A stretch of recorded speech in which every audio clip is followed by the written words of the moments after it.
17 বছর পর দেশে ফিরলেন তারেক রহমান।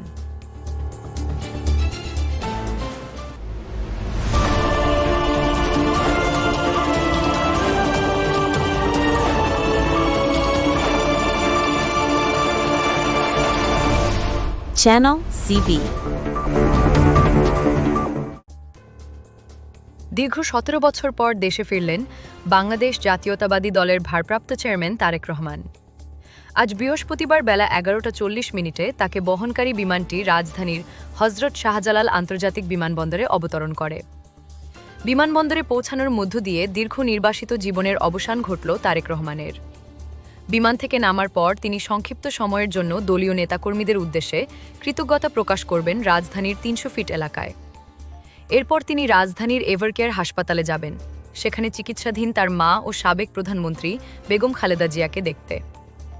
এর আগে সকাল 9:26 তারেক রহমানকে বহনকারী বিমানটি সিলেট ওসমানী আন্তর্জাতিক বিমানবন্দরে অবতরণ করে। সেখানে প্রায় 1 ঘণ্টা যাত্রাবিরতির পর বিমানটি ঢাকার উদ্দেশ্যে রওনা দেয়।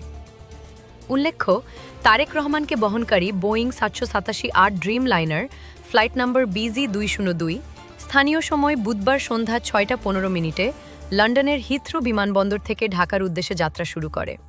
এই ঐতিহাসিক প্রত্যাবর্তনে তারেক রহমানের সঙ্গে রয়েছেন তার স্ত্রী ডক্টর জোবাইদা রহমান এবং কন্যা barrister Zaima Rahman.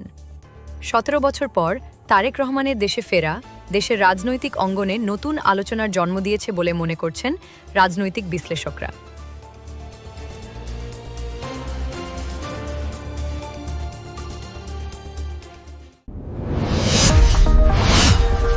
Subscribe now for daily news and updates.